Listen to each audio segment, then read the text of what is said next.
everyone, and welcome to episode 22 of Superannuated Starman.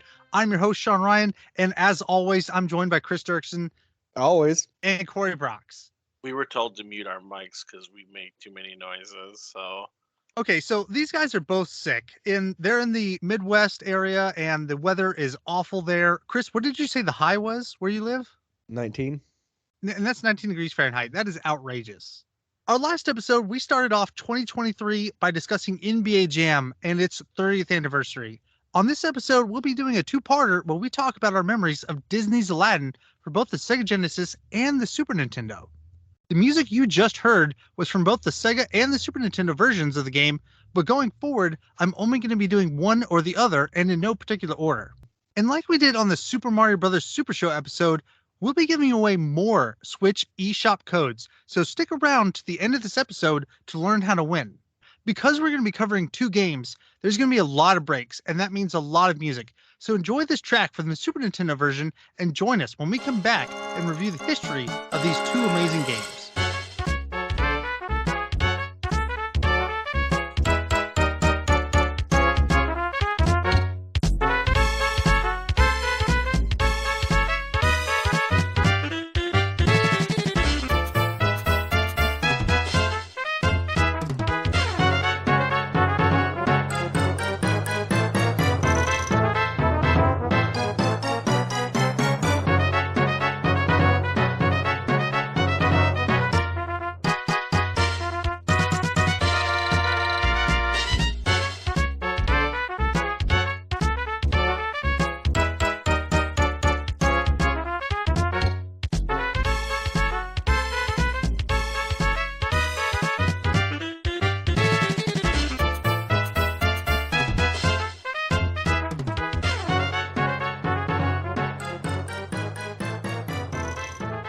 This is going to be a long episode, folks. We're discussing two games, and I'm going to cover the history of both games in this segment, though there isn't much of anything to really discuss with the Super Nintendo version. So to start off the history of Aladdin, I really need to start off with the film's theatrical release, and that was on November 11th of 1992. Almost immediately following that theatrical release, two companies came forward and wanted to acquire a license to create a video game. That was Sega and Capcom. Both companies had already established a track record for themselves by releasing quality Disney titles, one in particular is DuckTales, that was developed and published by Capcom. We did a full episode on this game, so if you're interested, go back to episode 12 to hear our memories on that game. Back to the history, the Super Nintendo release was developed and published by Capcom. The Sega Genesis release was developed by Virgin Games and published by Sega. For simplicity, I'm just going to refer to each of these games as the Super Nintendo release and the Sega or Sega Genesis release. Both of these games released within a few days of each other in November of 1993. The Sega version was released on November 11th, 1993 in North America and Europe, exactly 1 year after the release of the film.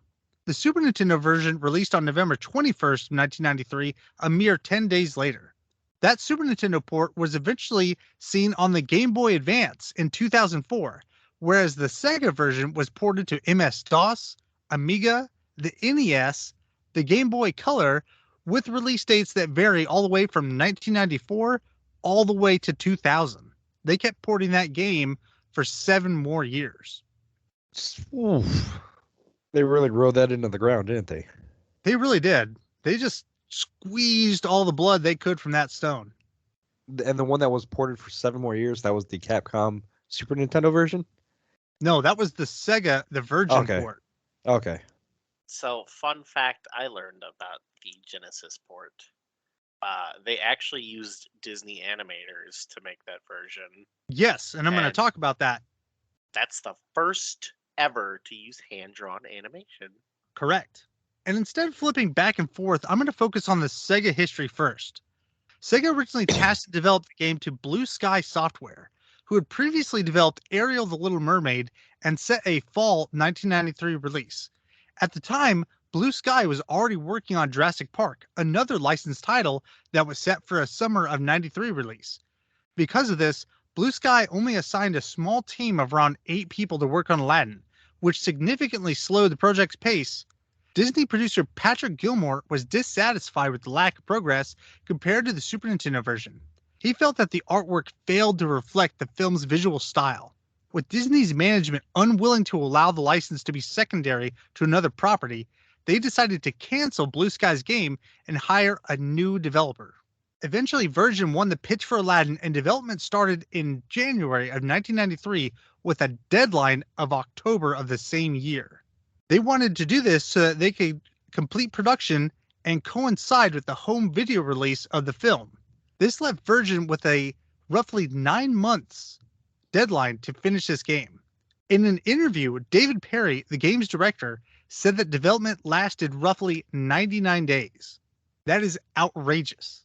And it's always wild when these guys do these games in like such a short time span. It's incredible. You're looking 99 days? Just a little more than 3 months? That is just unbelievable. I thought that was nice of you to mention that, because like when you really talked about the release of the game, about how it came like a year after it came out in movies, I was like, nowadays most games come out at the same time as the movie does. Like I'm so used to everything just coming out as one big bundle. You know, the movie comes out, the game comes out, all the toys come out, the merchandise all comes out, all rolls out at the same time. Whereas this coincided with the home release of the game. That's pretty cool.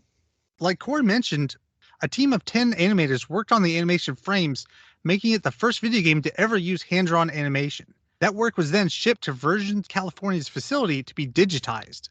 Virgin's game's composer, Tommy Tallarico, assigned Donald Griffin to arrange 5 of the film's musical themes as well as create 5 original pieces.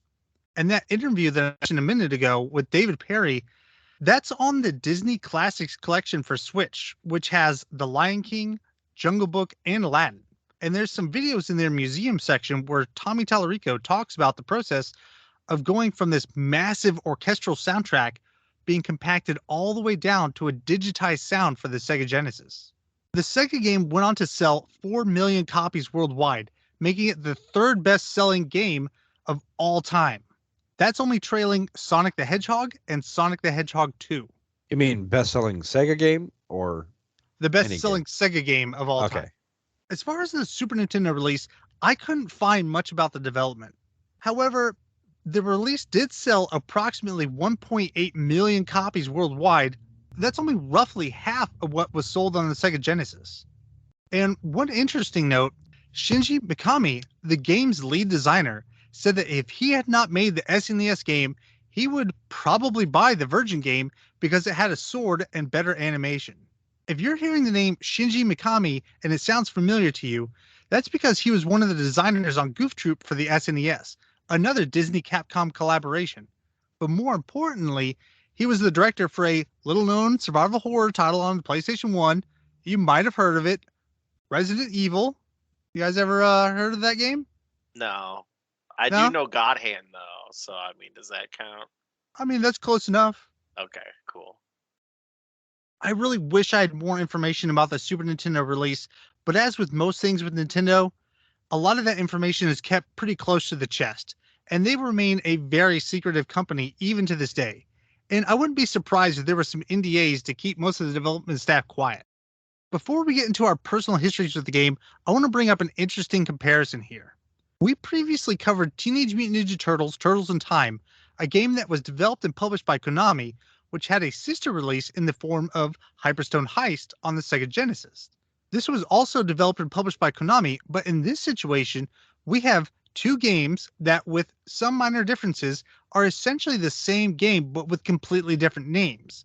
However, the Aladdin release is the exact same name with 2 entirely different developers with 2 wildly different games. This is just something that I don't think you'd see today, either of those examples, honestly.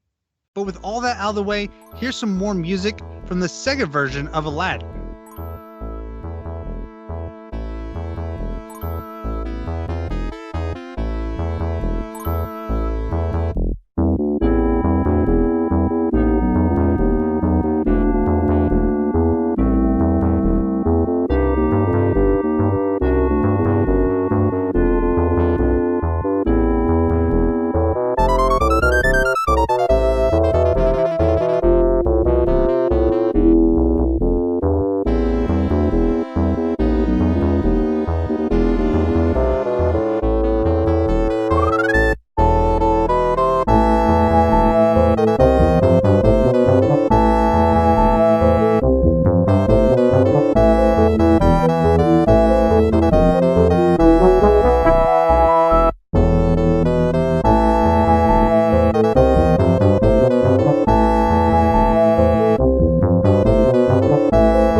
Welcome back, everybody. So we're going to discuss our childhood memories of these games.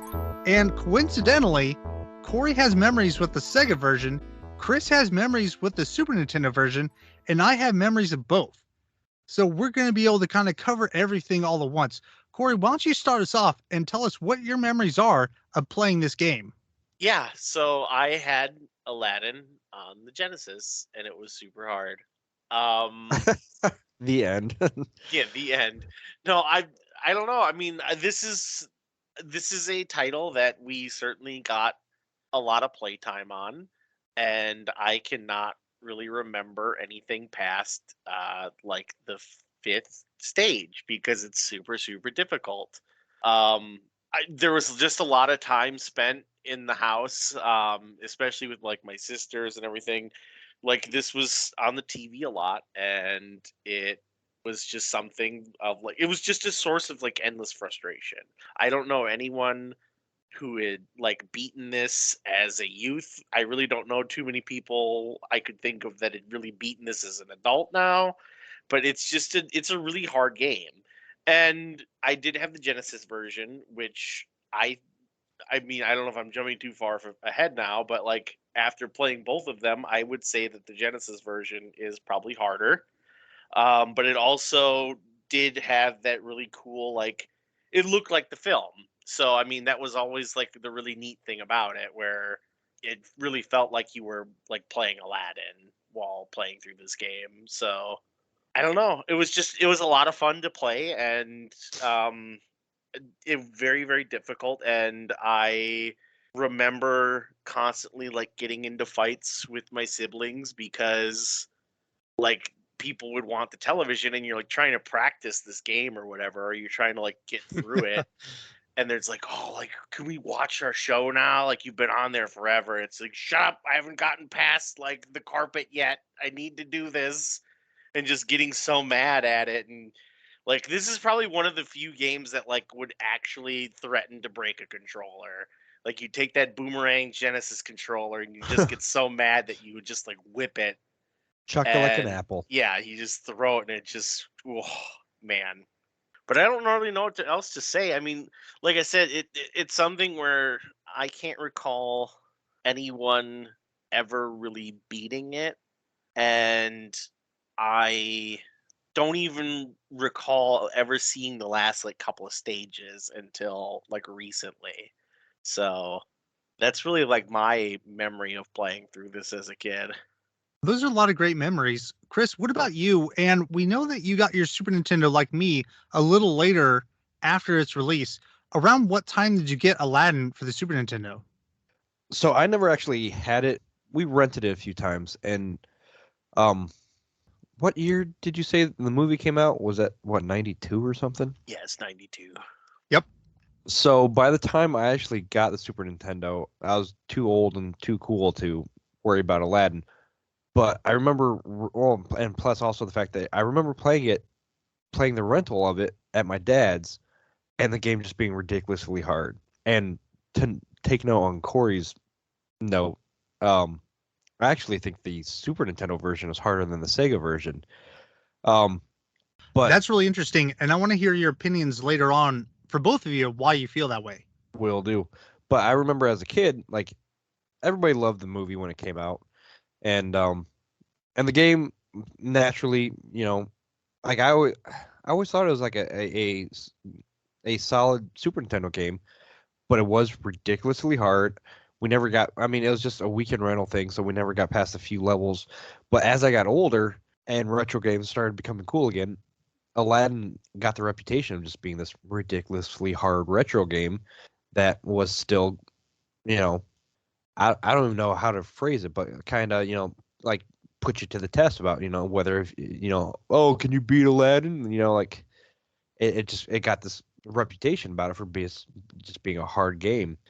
And I will admit, I never knew it was two separate games. Like when I always just assumed, kind of like Ninja Turtles, it was just the same game on two different systems with minor tweaks or something. I had no idea it is two completely different games. But yeah, as far as my childhood memories go, this kind of blends into all all the way into high school until when I was in bands after high school. Quite a few bandmates that I had and friends that we had in other bands that we'd played in shows and stuff together. We all kind of talked about video games and stuff a lot, and Aladdin was one of those things that just always kind of got brought up about how hard it was, and so I played it as a kid, and then I played it as a young kid, forgot about it pretty quickly, but then it was a game that just kept popping up every time we were talking about retro games, and somebody would always pull it out, and it was just kind of one of those things that it was fun to watch other people struggle at it. And even a couple years ago, I pulled it out at Christmas time to watch my nephews struggle at it because it's this. I am a one of those crotchety old men that think that kids today have it too easy. so I pulled out Aladdin for the SNES to watch my two nephews see how far they could get, and it was just a nice little nostalgic trip down memory lane watching two kids struggle trying to get past the second level of Aladdin. They made it to the carpet ride to try and escape the lava. You know what I'm talking about. But yeah, that's where they got. Cave of Wonders. Yeah. So yeah, that's my memories. It's just one of those weird games that, even though it came out in my childhood, I've got a nice string of memories that it always just pops up. So fun game. What about you, Sean? I have really distinct memories of a commercial for this game where kids are lying in the grass and they're talking about it. And you got on YouTube and I searched it, and it's a commercial for the Sega Genesis version of the game. But like you guys were talking about, I had no idea that this was two separate games entirely. And as far as my personal timeline goes for playing this game, I had a friend named Josh Melvin that owned a Sega Genesis during this time period. And this was late 1993, early 1994, and I didn't even own a Super Nintendo yet. And his parents would occasionally let him rent a game, and we'd have a sleepover and play on his Sega. On one of those sleepovers, he had rented it, and we stayed up the entire night trying to marathon this game. We did not end up beating it. I think we got to the palace stage, but I don't think we even got to the final boss. I do remember his parents being super mad at us because we were legitimately too tired to even eat breakfast. So when they asked if we'd stayed up later than when they told us to go to bed, we of course lied, but we're kids, it was very obvious that we'd lied.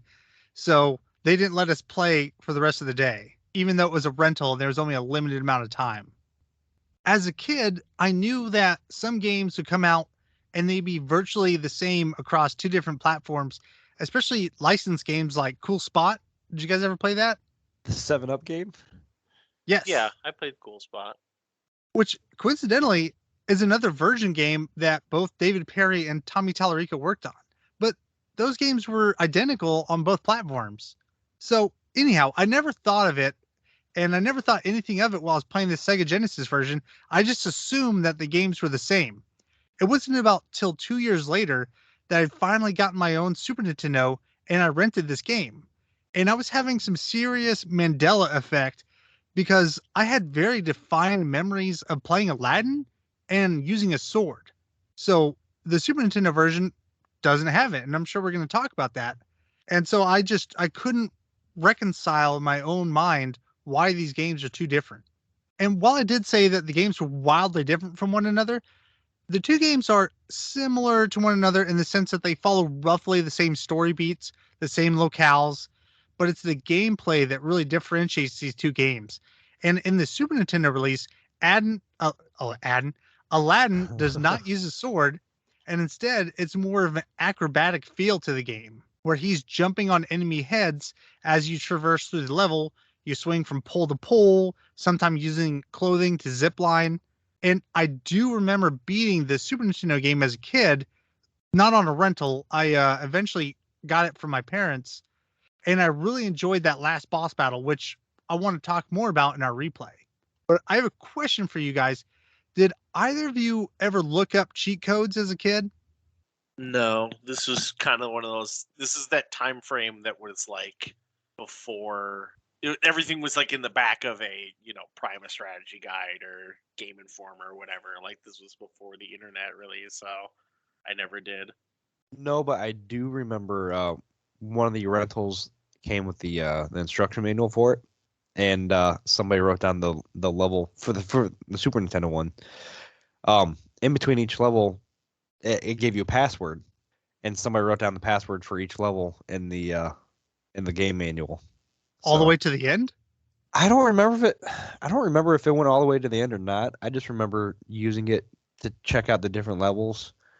Well, and to be completely honest, I never beat as a kid, so even if I was on the last level, I didn't know I was on the last level. Because it doesn't say, like, when the level's loading, it doesn't say the last level, like... Yeah.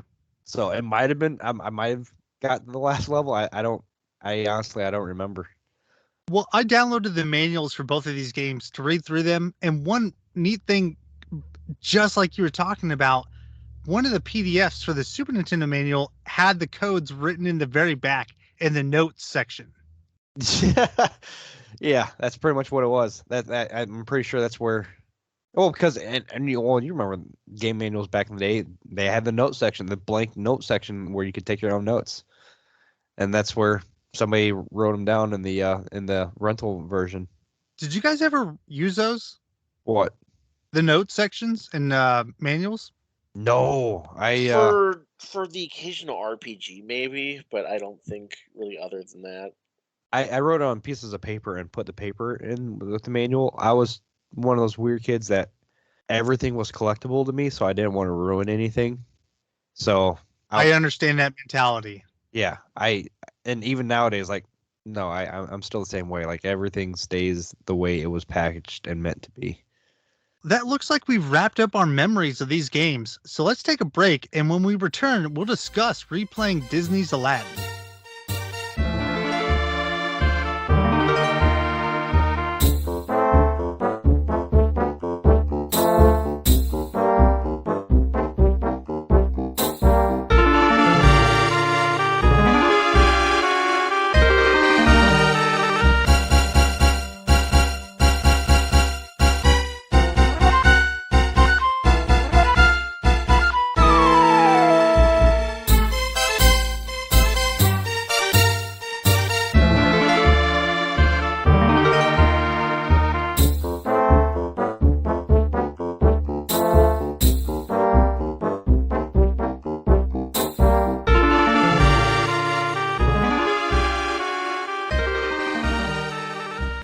Chris, why don't you start us off with your experiences replaying this game? Which one did you choose to play through first, and what are your thoughts on them? And keep in mind, we have our final segment where we each pick which game we feel to be superior, but feel free to compare and contrast the two. I started on Super Nintendo because that was familiar ground for me. And like I said, I honestly did not know they were two different games. So I started on the Super Nintendo, and I was like, okay, I'll replay the Super Nintendo one. And then when I go through the Sega, I'll really be able to notice the little fine differences here and there, and take note of the tiny little differences. So I started on the Super Nintendo, and the game is just as hard as I remember it. I used save states a lot, and the game is frustrating in fact because it's a very platformy game. I mean, it's 100% platform. There's no action, like there's no weapons. I mean, you chuck apples, but yeah, you're jumping on heads and swinging from poles and jumping on clouds that disappear and stuff like that. And it was difficult. It was frustratingly difficult. I remember sending you screenshots of what Genie, like in Genie's lamp, when Genie freaks out every time you die. And oh my god, that stage alone is so frustrating. But yeah, the Super Nintendo, super difficult, and that's why I was asking Cory about or mentioned to Cory, like I think the Super Nintendo one's much more difficult because remember when you got so worked up about Castlevania about having such little wiggle room, and it's not I very mean this is forgiving game. is a traditional Capcom like timing platform. Oh my god, and so is that. Yeah, I didn't even think about that. But yeah, yeah, and and I will admit, like firing it back up again and seeing the Capcom logo and like any game that That starts up with sound. yes, exactly. That sound, that little image that pops up, and like it just makes a little warm feeling in my tummy because Capcom games, especially the old Capcom games, are just so awesome. So firing this thing up and starting on the Capcom, I was like, oh yay, and then the first level is basically the tutorial level, and then the second level just immediately starts just grinding you up right away. Yeah, and it is not a forgiving game. It's a very frustrating game. You have to a lot of muscle memory, a lot of knowing exactly where to jump, exactly how to swing.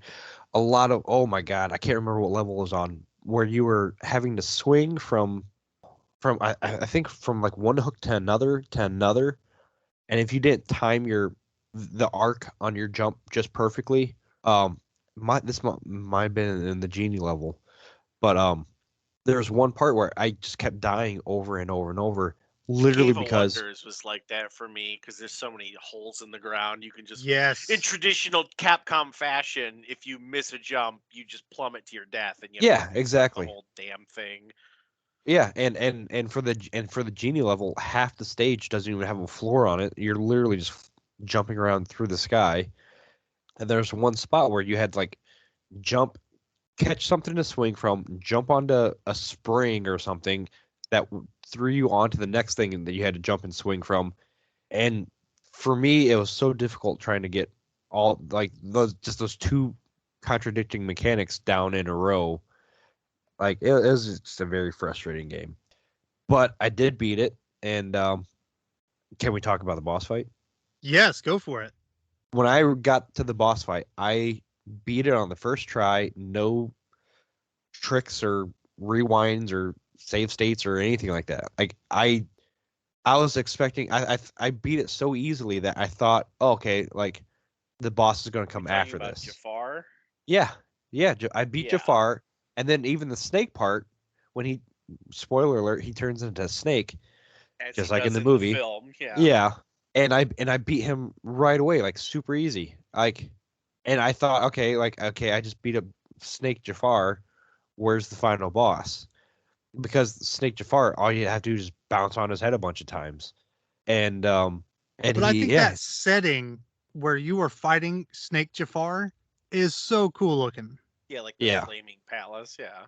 yeah, and honestly, I think the only reason I beat it so quickly is because I was just being super aggressive with the fight, and for the snake, particular when he turned into the snake, he went into one wall of the screen, and I was literally able just to keep bouncing over and over and over and over, and I just cheesed him It's without even really realizing I was doing it.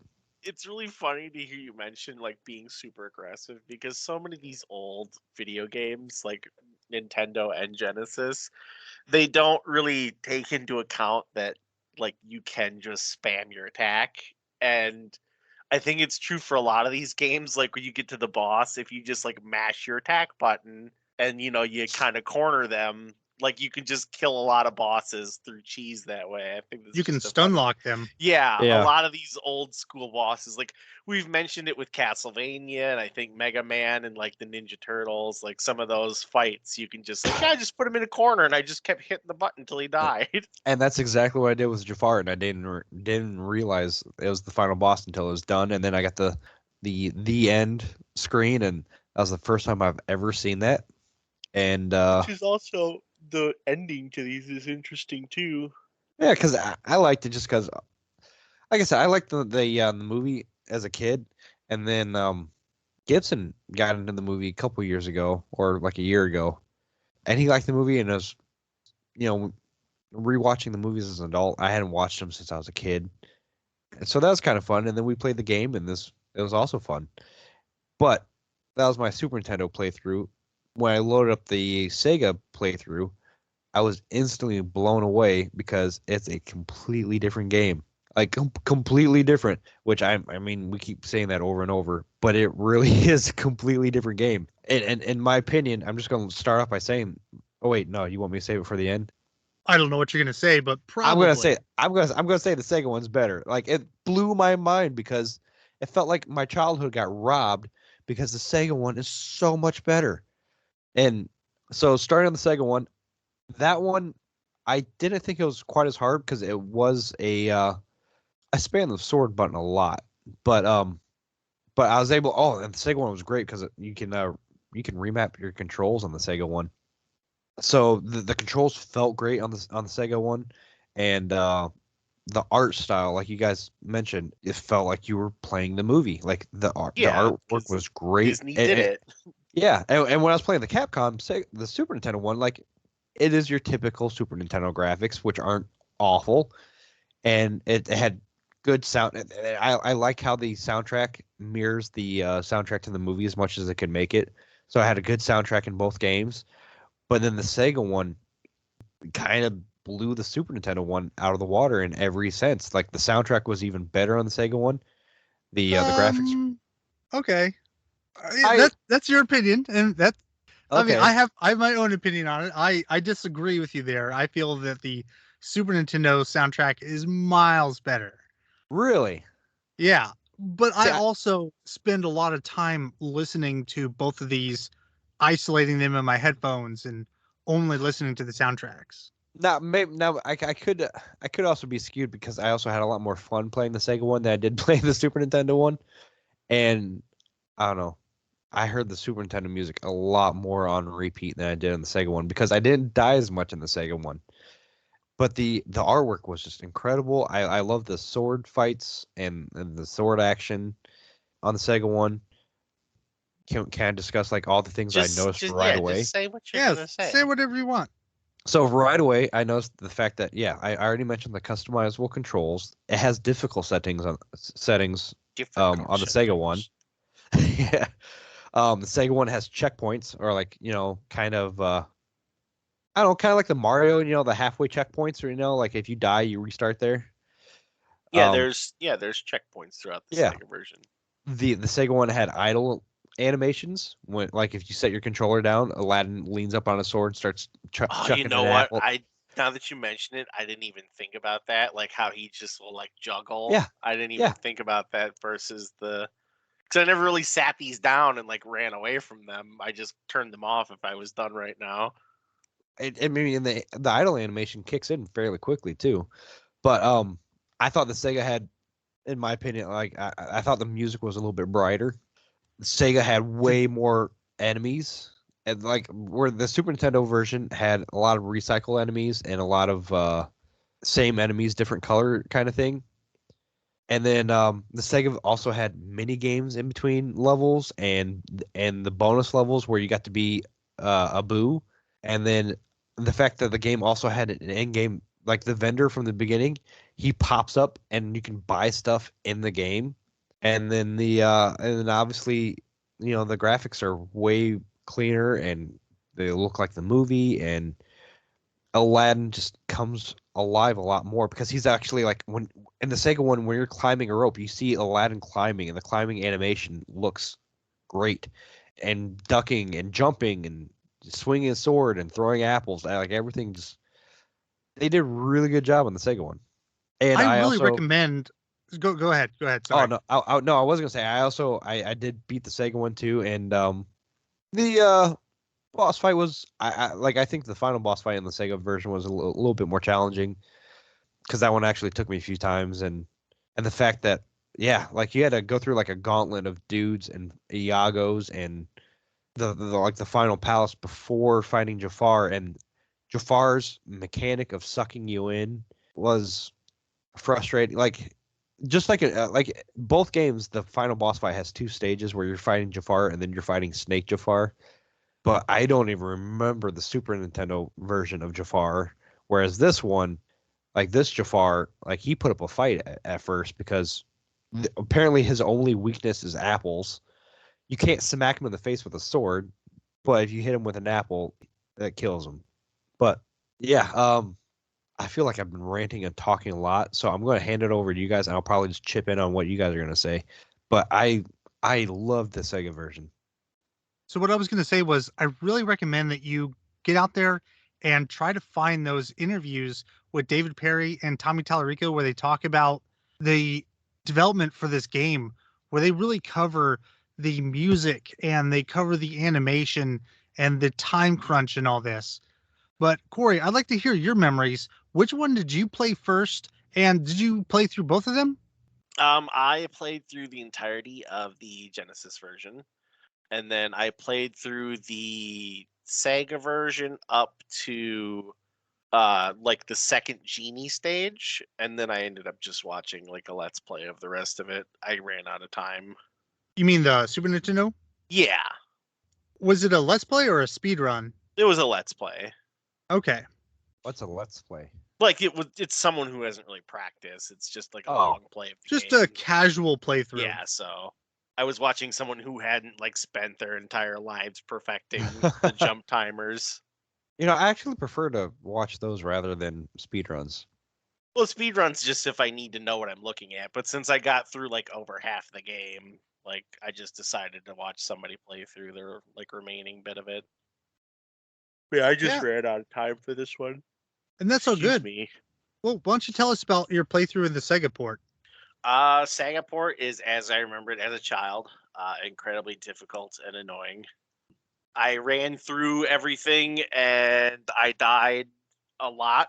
And I don't know. I was it's just still such a frustrating game. I know we've talked about this on other episodes, but like this game is just difficult. Like both versions even. And more to Chris's point, the difficulty with the Konami version or yeah, the Capcom Capcom. so the difficulty with that version is the traditional like difficulty we've had with like other titles from Japan where it's like everything is very precisely timed and everything is Pass or fail. yeah, pass or fail, and Yeah. everything is like pattern recognition and like patience and stuff, which I don't have any of, so that's makes it hard for me. But the Virgin version on the Genesis is just loaded with crap coming at you. And I think that's what makes it the more of a cluster to me where you can even tell the developers recognize that it's hard because they do put checkpoints throughout the game and there are a billion pickups for you because like you have to have ammo for your apples. We've been talking about throwing apples. It's a limited thing, so you have to pick them up as you're running through the levels to get more ammo, and you never really run out unless you're just spamming it like willy-nilly. But yeah, so there's ammo everywhere and there's extra lives scattered throughout. And at the end of every level, I don't know if you mentioned this, Chris, but the genie lets you like have wishes basically.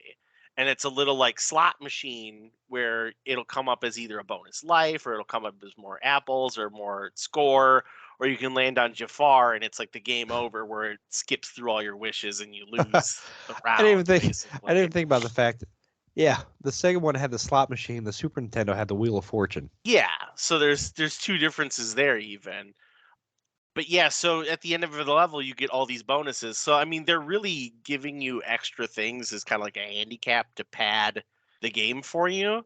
But in the Genesis, all of your difficulty, I think, comes from the combat because you have like all these guards with swords and they're sat in these difficult places. Like if you, for example, have to like jump on a spring to get launched in the air to land on a platform, like as you're coming down on the platform, there's a guard right in front of you and he hits you like as soon as you're coming down. So if you're not prepared for him, like you kind of just take this free hit to the face. And it's just this thing where it's like really cheap and annoying. And in the Nintendo version, it's kind of the opposite where there's not a lot of monsters, especially as you get later and later in the game. In the beginning stages, there's quite a few guys, like there's guards and archers and stuff, but they're not really that hard. But as you play further and further along, a lot of it is this platforming where you have kind of more time to recognize what's happening, but you also have less window for failure because if you do slip up and fall, it's usually plummeting to your death where you have to restart the whole thing. So I think that's kind of the difference there, like where in the Genesis you kind of get slashed and then you get like those iframes because you're damage boosted and you get to just run through the monster or whatever. So that's kind of where the difficulties like division comes from me. And I think Genesis is a more forgiving title. It's also probably, in my opinion, infinitely more frustrating because you're constantly getting battered around. Yeah, I was spamming the sword button. Yeah, like it's just a thing where you're just like, God, everyone get away from me. And in the Nintendo, you're just like, okay, I have to jump here, and then I have to jump here, and then if I wait too long, like I'm host, and I have to restart it. You And did make a good point though about the Super Nintendo one. There are bad dudes that you got to jump for and take out the enemies first, and then as you go on, the bad guys kind of disappear, and then Yeah, the it's like stage itself is the enemy. like it's the occasional bat or something that flies by, but like Oh as you get God, those further into like bats. as you get further in like the I'm going to cave talk of about them. yeah, but like as you get further like into the Cave of Wonders and like past the other stuff into the genie levels, like there's really no more monsters. It's all a lot of like really platform Annoying based. Yeah, platforming. it's just a lot of like really like tightly timed platforming. Yeah, I would say And the Sega one is more like an action game, yeah, and the Super Nintendo one is just and a platformer. I think that's really like the most interesting division between the two. And then I think the Genesis did have harder levels as far as like okay, so in both games you have the escape from the Cave of Wonders where you're on the magic carpet and you're flying through and the lava wave is chasing you.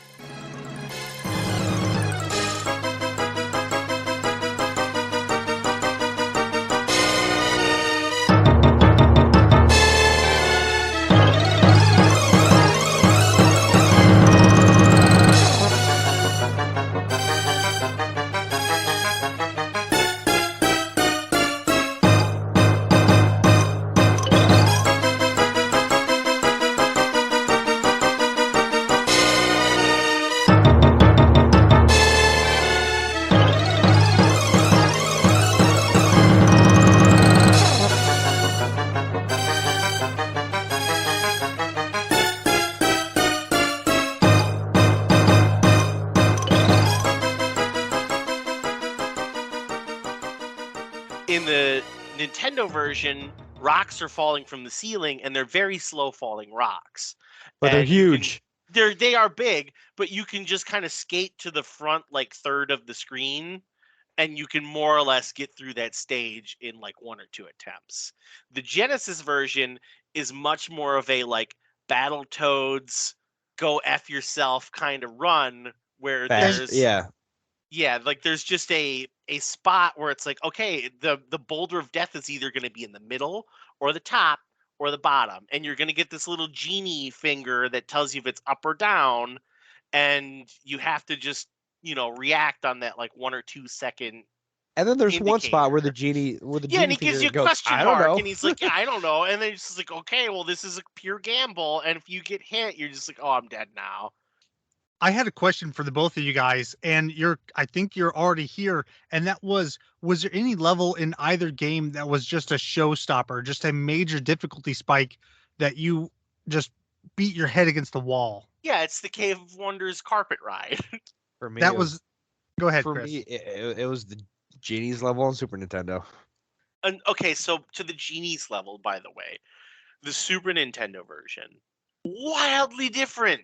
Yeah. Like visually, just okay. So the Super Nintendo version, you're like in the clouds and everything is like bright and pastel colors, and like trippy and yeah, weird. and it's like really like you're playing in the clouds in the sky, and it looks like this really like Heaven Arabian level? Nights, like heavens type of situation that you're in, right?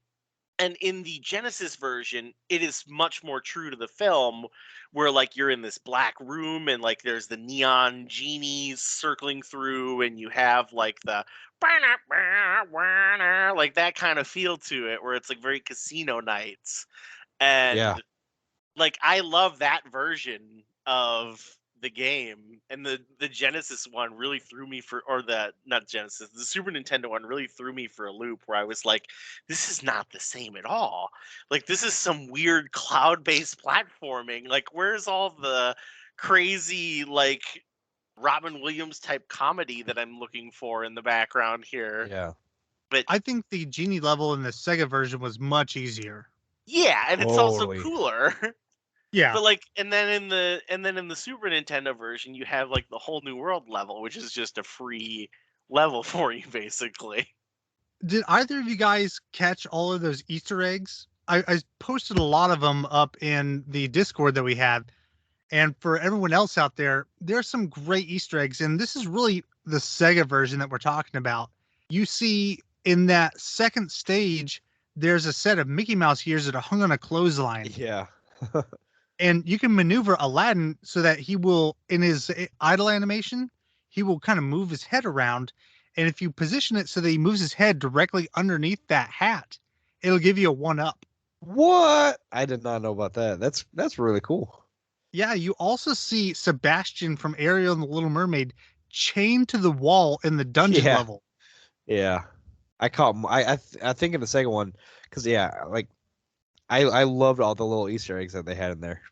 Yeah, you brought up one where in the Genie's Lamp level, you can see a television and a Sega Genesis in the hoard of treasures.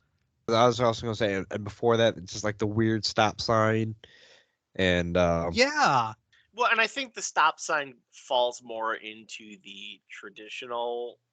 It's not an Easter egg so much it is like the genie in the movie has no concept of like time. exactly, Like, yeah. he's this time traveling. He makes references cosmic to current being, stuff. Yeah. Yeah, so I don't think that was really so much an Easter egg as it was just a callback to the movie.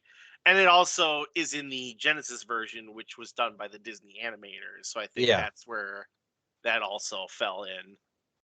and another callback to the film when you're watching the Sultan start to stack his little toys right before Jafar bursts through the door, you can see the beast stacked in along with those toys. Yes. In the palace level, you also see the beast stacked up with a set of toys next to him as well. And I think that's a lot because Disney animators love to have little Easter eggs and make references to other movies and stuff too. Oh, for sure. Just about every Disney film has a reference to some other Disney film. Cory, was there anything else you wanted to add from either the Sega or Super Nintendo version? No, I mean, I think the Super Nintendo version is probably the easier one in my mind, just because you can take your time with it. But I also enjoy the Genesis version more. So it's just really interesting how split they were as far as like this is the same IP and it's two completely different developers and it's not a port, it's like an entirely separate game. And you can tell that Disney or whoever it was that originally like set this up for them probably gave them like a storyboard where they're like, here's the certain things you have to hit. Like we both want the Magic Carpet Ride level, we want the Genie level, we want the Streets of Agrabah level, but where you go from there is up to your discretion. And with Virgin you see a lot of like they did the whole like scarab hunting thing where you have to like put the scarab pieces Yeah. together and then you go to the cave. And then in the Genesis version, like that whole thing is just kind of thrown out and they're like, yeah, you meet Jasmine on the street and then you get like captured and put in jail and then they send you off into the desert. And I think the Nintendo version, with all the like storyboarding, because they have like the between level like cutscenes with all like the dialogue on the bottom, basically, I think they do lean heavier into the film in that regard. But I think Genesis just kind of does their own thing, and they use a lot of the like art style to more convey that than anything. That's a really good point. So, like you, I started with the Sega Genesis version, and although I'd played both as a kid, like I said earlier, my memories are a little suspect. So, I wanted to play through this game and see what I remembered. The graphics, the animation, and the color are all simply amazing on the Sega Genesis version. It really, really pops, and it really looks like you're playing the film. With the game more or less following the same plot like you're talking about. And I think that the Super Nintendo version does a little better job of staying truer to the film, with the exception of that Genie's Lamp level. You have in that level for the Super Nintendo, and I know I'm getting off topic here, but there's pots with chicken legs. Am I right, or Yeah. am I confusing it? Yeah. Yeah, That's what no, it is. you're right. Yeah. that's so weird. Yeah. And red loaves. Oh, and that's everywhere. what I'm saying. Like that level was weird and trippy rather than I don't know, genie-ish. Back to the Sega version, I felt that the game was pretty easy up until the Cave of Wonders, and I actually took a continue at this point because of how often I died. One of my only gripes about this game is that although everything looks good and has a lot of artistic flair, the color palette can really screw you over. In the Cave of Wonders and the dungeon level that's just before that, everything kind of blends together. You can Yes, clearly it see does. Aladdin, but the enemies, like the bats, they just kind of disappear against the background. Yeah, I there's so many. I got hit by bats so many times, even on replays. When I'm like, okay, I know there's a bat somewhere. I got hit with it on the last time through. Where is it at? And I still straining my eyes, looking for this bat somewhere on the screen until it finally hits me again. Well, because of those bats, it made me grateful that there's no timer in the game because I would take a couple steps, swing my sword, two more steps, swing my sword, and I just kind of Yep. had to crawl through those levels. Yep. And there's I remember there's one spot too where the as far as the color palette blending together, when you had to run from the boulder, there's one ledge where Yes, I I know didn't even exactly what you're realize. talking about. Yeah, like I didn't think I could keep running on that ledge to jump farther, so I kept jumping ahead, like in front of. I kept jumping prematurely and missing the landing, and falling to my death because I don't know, like I don't even know how to describe it. It plays tricks with your eyes. Like you get to the end of the pathway and you're running from this giant boulder of doom, Indiana Jones style. You're running. You get to the end of the next corridor, and you see your platform that you're supposed to jump onto, but your pathway it looks like it stops early, but really it keeps continuing. It's just a different color, but it blends in with the background, so you can't really like. So for me, it took me about 5 times before I realized, oh, I can keep running 3 more steps. Is that what I you had were the thinking of? exact same problem. Yeah, That only got me once or twice, that got me but like I'm not gonna lie, that got me like 7 times, because but to be fair, there was a boulder chasing me, so it's not like you can just like slow down and check it yeah. out. So During my playthrough of the Sega version, my game didn't save, or for whatever reason, I was gonna have to start from the very beginning. And I was like, nope, not gonna do that. So I looked up cheat codes, and for the Sega one, at the options menu, if you press AC, AC, AC, AC, and then B 4 times, you'll hear Aladdin say, yeah, and a cheat menu will appear after you see David Perry's face. And this is basically like a It's pretty good. developer's cheat menu. You can turn on invincibility, you can go to any stage, and whoa, it's got like a little debug menu. nice. So I use that to get back to where I was, and going from there, it's that stupid carpet ride escaping the Cave of Wonders. It was so brutal. I died there so many times because it's just so fast. See, I It, had it, more it problems really on the is a Super Nintendo one, Battletoads. That's exactly the same comparison in my mind. and that totally reminded me of Battletoads. But for me, and not to keep whining about the Super Nintendo being a harder one, for me, the Super Nintendo one is just because when it gets narrowed down, if you barely clip the top or the bottom at all, you wipe out. See, I maybe died once or twice on that area, but otherwise I had no problem getting through that stage. But I just need to get good. the stage I did have a problem with is that final level on the Sega version. And I was going to ask you about the final level on the Sega version too. It just, I think the level was really disorganized. I didn't think it looked nearly as good as the rest of the game. It felt a Eh, bit rushed. Well, Yeah, and also, well, I think this was one of the first levels where you actually go instead of going from left to right the entire game. I mean, and actually a there lot of was the some game does. verticality.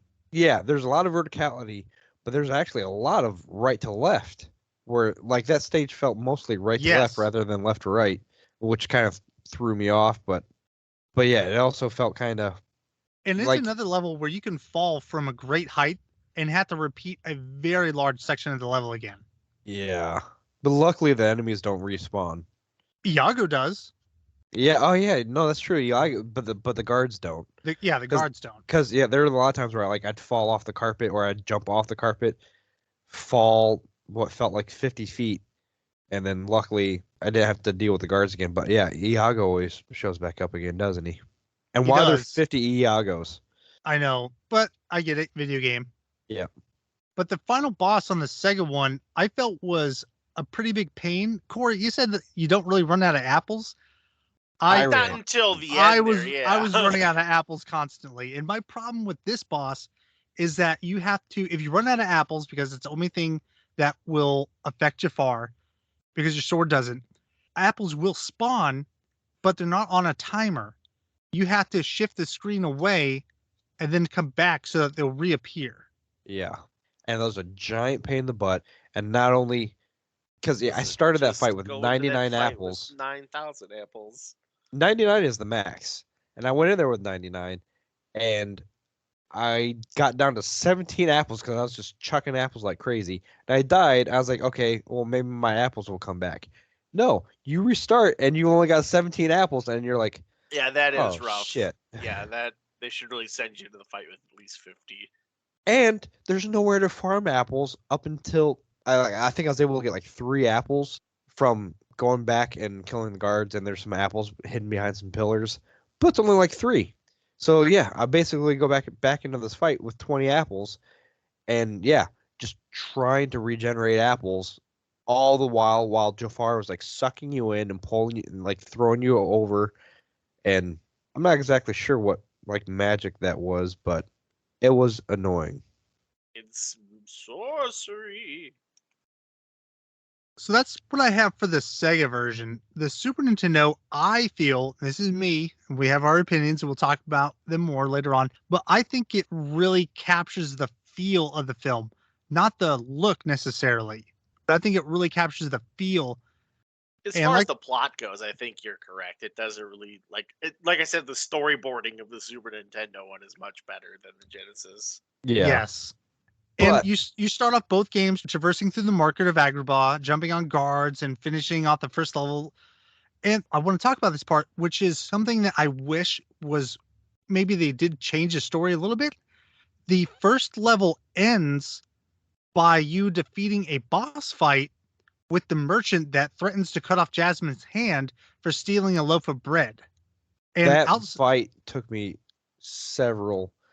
Not gonna lie, I wiped on that boss a lot.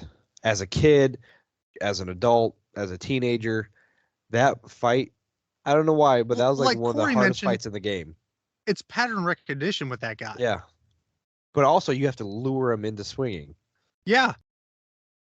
One thing I really liked about the Super Nintendo version is that you have Abu traveling with you wherever you go for the most part. There's some levels where he is not there and can't be there, which makes sense because he would fall through the genie's lamp level especially. And unfortunately, I didn't take very good notes while playing the Super Nintendo version as I was kind of rushing it. But the 2 notes I did take were that I wish there were more bosses like I mentioned earlier, because that the merchant I thought was challenging, even though it was mostly pattern recognition, but it was just really fun. And I think that they could have incorporated something into these levels, even if they had to sway a little bit from the storyline to do it. You know, I But think most of these games in general really didn't have boss fights. Yeah, I was just about to say that. Yeah, now that you mention that, there's not a whole lot of bosses, and especially for the Super Nintendo, it felt more like you reached the finish line rather than actually beating a boss. yeah, that's a good point. It But didn't really feel like an accomplishment at the end either. You're like, okay, done. But I mentioned it earlier. I think that the final boss for the Super Nintendo was so much better. I think that it was just more dynamic. It was more fun, even though you're just jumping on Jafar's head or Snake Jafar's It head. was certainly better well done. Yeah, I think that it was just a much better designed boss fight. I think the Sega one was harder, but like you mentioned, the level was felt kind of sloppy and rushed. I think the boss fight itself was also not very well. They didn't play test it a whole lot because there's no way. Like we were in the situation like where you go with 99 apples, you die with 10, and you're pretty much screwed for the next like 10 lives. I Just think trying to that get falls apples. back to that whole they finished this in 99 days sort of thing. That's true. Yeah, that's true. Yeah. Did either of you know that there was a secret ending for the Super Nintendo version? I did not. No. I didn't either until I did some research for this game, and it's honestly not worth it. So those red gems that you see throughout the level, if you collect 50 of them, right. Yeah, I did know about that. I didn't know. I don't know what the ending is, but I didn't know that. Like, if you collected 50 of them, it did something different. because there's a tally of how many you collected at the end of each stage. Right. And the only difference is that for the ending, you either get to see Aladdin and Jasmine flying the magic carpet across the city of Agrabah, or in the secret ending, you watch a brief recap of each of the stages, and you get a caption that says, "You are a super player." That's How it. exciting. Yeah. The struggle, the trials and tribulations to be told, you are a super player. I'm glad that I didn't bother with that, which is kind of when I was playing Super Nintendo 1. At first, I was trying to go back and I saw a gem up there. I got to figure out how to get up there, and then I reminded myself, I'm on a deadline to hurry up and get this game done. So then I only got the ones that were like in my path already. So that's all I have. Do you guys have anything else? I was gonna ask. So Cory, did you beat the Sega version? Yeah, I beat the Sega version this time around. And now, was that your first time ever beating it? Yes. I honestly, Congratulations. thank you. As a child, I honestly don't recall any of the levels like after the carpet ride. I think that's mostly. I think the genie level is right after the carpet ride, right? So like we've been to the genie level like a few times, but for the most part, as kids, like the carpet ride is where most runs stalled out, and we're just like all right, done Battletoads. with this. Yep, time Yep. to go outside. like Screw this Battletoads. crap. And I will admit, anybody that I run across, whether in real life or on Reddit, who says, "Oh yeah, I was able to beat the Battletoads," that They're lying to you. yeah, exactly. I beat Battletoads as a kid. I'm like, no, you didn't. You're such a liar. You didn't Yeah, I beat used to Battletoads believe until that, Rare too. Replay came out, and you were able to rewind it. You cheater. But Sean, so I assume you beat both versions, right? I did beat them both. Well, this was also my What? first time beating both, and first time playing the Sega. So congratulations, you guys. So let's take our break, and we're going to come back, and we're going to discuss our final thoughts on these games.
All right, welcome back, everybody. To discuss my final thoughts on these games, I want to kind of talk about what Disney's Aladdin has been for me, especially in the last several years, because I've been collecting for a while, and I own both of these games complete in box.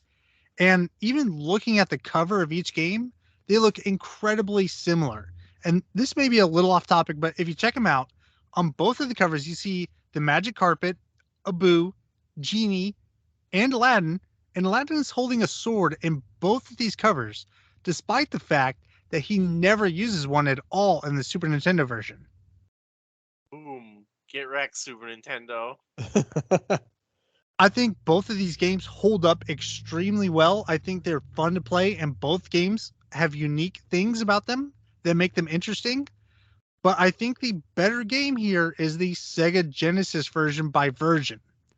The animation is better. The gameplay is better overall.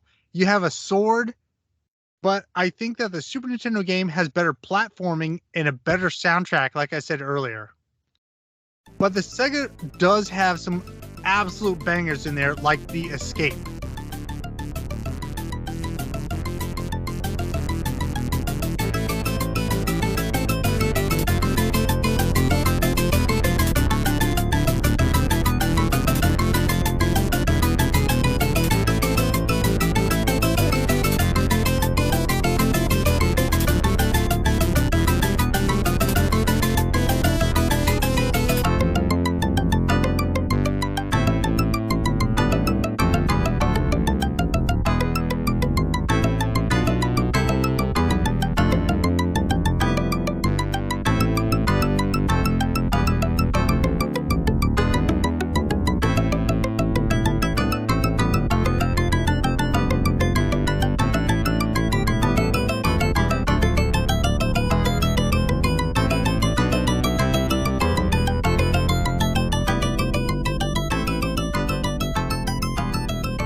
both of these games.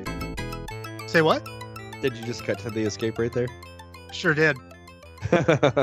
So I will say, not to try to derail things too much, but as far as the graphics go, while the Genesis one I think is the better one purely because it is like Disney's art studio that did it, and it very much does feel like the film. The Super Nintendo one is in no way bad.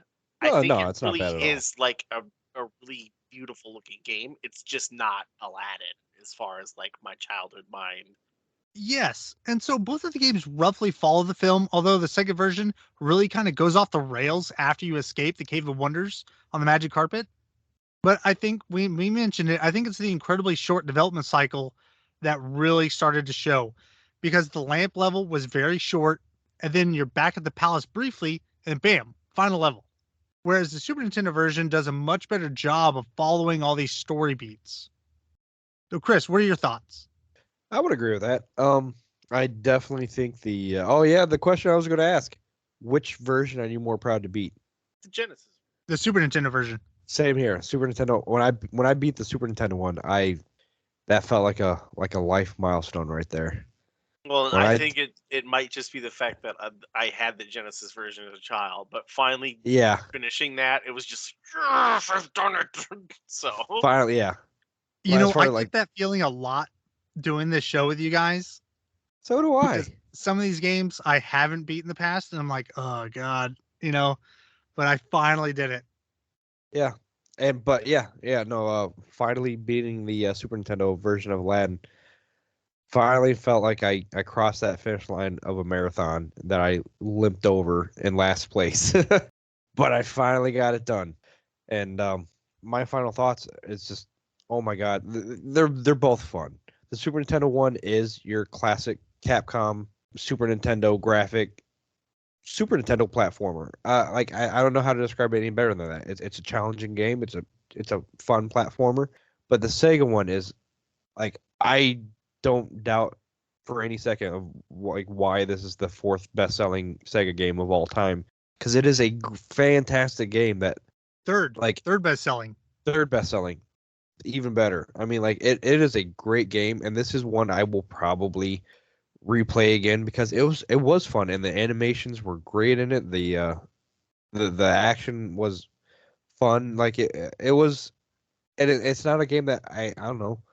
Can you really compare it to? Do you have any other games that it just instantly reminds you of or anything? Or I mean, not to really. me, No, I mean, it felt just pretty Lion unique. King is the only other one that like really comes close to this as far as titles go. See, I think and I was just gonna say, the Lion King. I always as a kid, I always lumped the Aladdin and the Lion King game together for Super Nintendo because they both had like the same difficulty curve and the same. and I think it's what it is the same like general art style as far as it goes and the same difficulty curve. Now, does the Lion King on Sega, is it the same as the Super Nintendo one? Yes, or it's or no, it's the same as the Genesis where it's like very. But they're the same game, or are they two separate games? Oh, I don't know. I've never compared Lion King on Genesis and the Super Nintendo. Sean, do you know? I have no clue. I've never played it on the Sega Genesis. Well, hey, Cory, let me ask you: Does Simba have a sword in it? Yes, he does. In fact, have a sword in Two different games in the Lion King. Yep. A King But of anyways, Hearts. but yeah, no, the Sega game was fantastic. I'm so glad I played it. Like I said, I was blown away the fact that just how different it was, because I was expecting tiny little differences, maybe like different looking backgrounds or a slightly different level or something, or just a repainted level. They're completely different, and I feel like the Super Nintendo crowd got robbed out of a good game.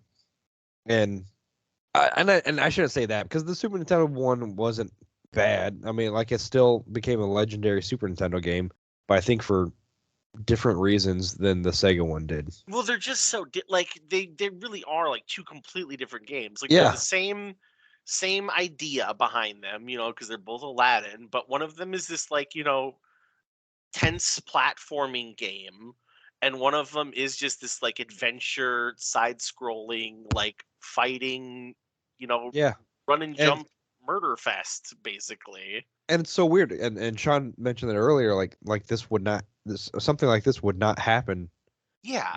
nowadays. Like, you But had it two was completely different developers, like same IP, but it came out like, simultaneous release. It was well, really yeah, weird. and overall looking at both games, and I'm glad I got to play through both of them and beat both of them and played through both of them in their entirety. And it's really neat just to see the fact that like how two different companies had two completely different takes on the same story, on the same characters, on the same Yeah, that Disney is really face. cool. Yeah, yeah. Like these are two different Aladdin games. Like they are not sequels to another. Like you will never see just two completely different takes again. Like and there's not an Aladdin 1 and Aladdin 2 or it's just really neat. Could you imagine seeing, Halo thought in any different way Well, yeah, as it and is I now? mean, we bring up Mario a lot. Like, you don't see Mario with one of them as a platformer, and Mario with one of them where he's like using the fire flower as the main thing, and he's Yeah. running around like, shooting Koopas in the face the whole game. But yeah, no, I was It's a super me. glad to play both of them. And hindsight, use the Super Nintendo one to torture your nephews, and use the Sega one to show somebody a beautifully well animated Disney game that is very fun. Cory, you've been giving your thoughts as we've given our own. Was there anything else you wanted to add? No, I mean, I think having not had the Super Nintendo version as a child, I will stick up for it and say that it's a really well done game. And it is, in my opinion, a gorgeous title, and it really holds up as far as, like, the franchise and everything. It's just not what I think of when I think of Aladdin. If you took those graphics and made it into a different character, I think as a standalone title, like, we'd be saying different things Yeah, about it and saying, exactly. hey, this is a great game, if it was, Bobbin's adventure through time or whatever.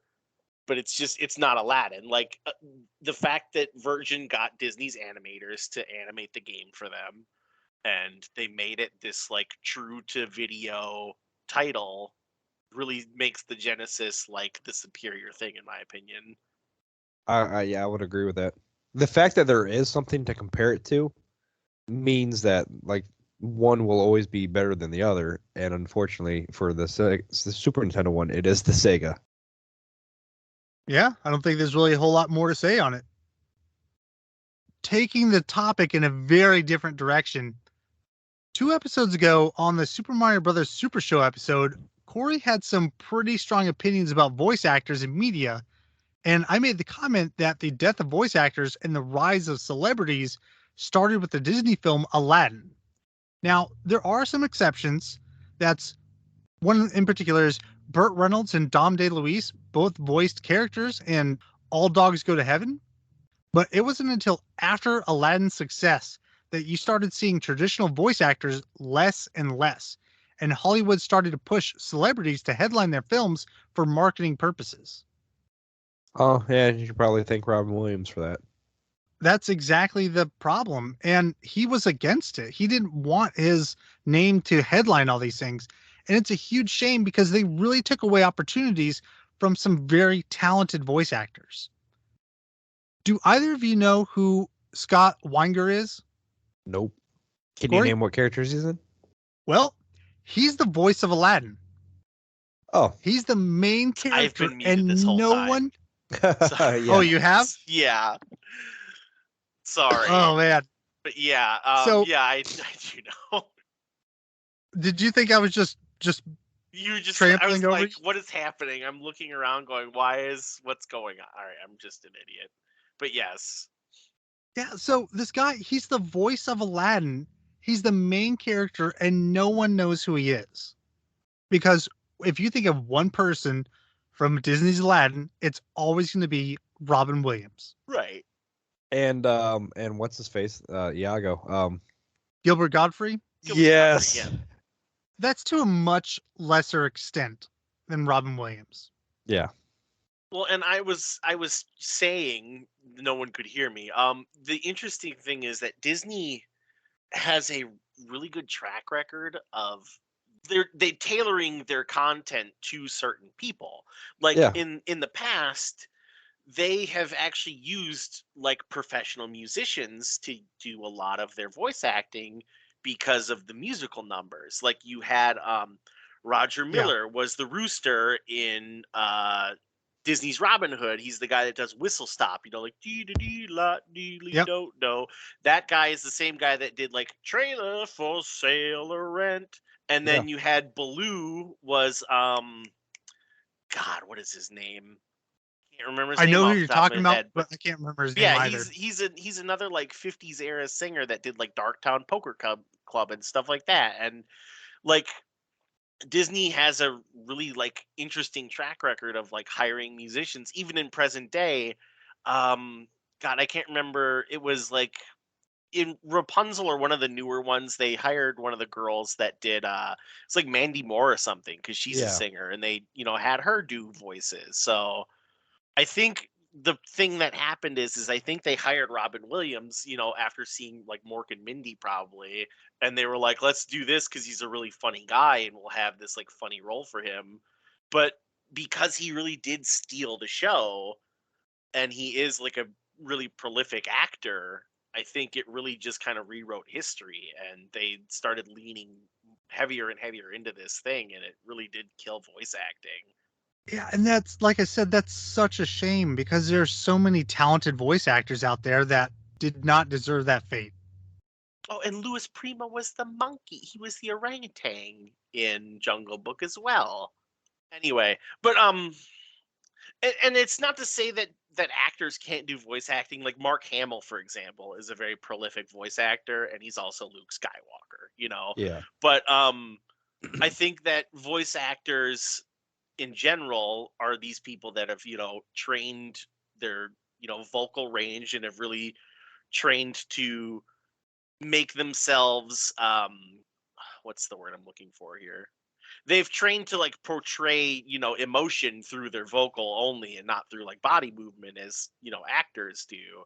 And I think the fact that like they're getting benched for people just because they're well known on TV or like, Yeah. in the home theater or whatever, it does suck. It does. It does. But I think we've been ranting long enough. I really wanted to tie this back because I mentioned Disney's Aladdin a couple episodes ago. But I think it's time to close out this episode. But first, I mentioned that we're doing a giveaway at the beginning of this episode. Just like last time, we'll be doing a drawing.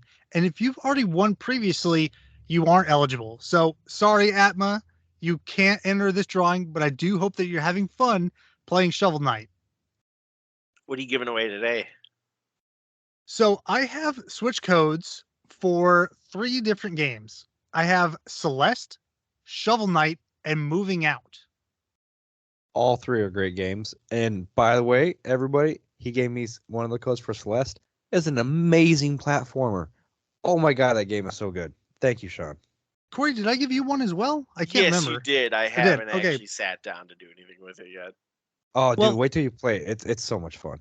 Check it out when you can. So, how do I enter, you're asking? Well, you can follow us on Twitter and leave us a comment on the post about this episode. Subscribe, like, retweet, leave a comment, or not retweet, but that's on Twitter. But subscribe, like, and leave a comment on our YouTube channel. Lastly, you can join our Discord and leave a comment. Do each of these things, and you get another entry for up to 3 in our giveaway. And go on Discord and tell Sean that he smells. You will be entered in my giveaway. There you go. Which is And a I have no crisp idea high what he's giving away. five. Oh, there you go. That's rare. And Because he's got soggy hands. I have 7 magnets Clammy. remaining on my fridge. I want to get them off my fridge and onto yours. What can I do to get this magnet into your home? So on either Twitch, I keep saying Twitch, on either Twitter or YouTube or Discord, join, say, I want one of those magnets. I have 7. So the first people that mention it, you're going to get it. I'll mail it to you. So you can follow me on Twitter at @ReviewByte. That's review BYTE, all one word. You can find us on YouTube by searching Superannuated Starman, or our web address is youtube.com/@SA Starman. And lastly, our Discord is either linked in this Twitter post or on a YouTube show info section. And I've actually been promoting this giveaway for a little while now, and I was planning on doing drawing next episode, but I have several codes. So why don't we do one right now? You guys up for that? Yes. Yay! All right. We're going to take a very, very short break. And when we get it set up, we're going to come back and we're going to draw the winners.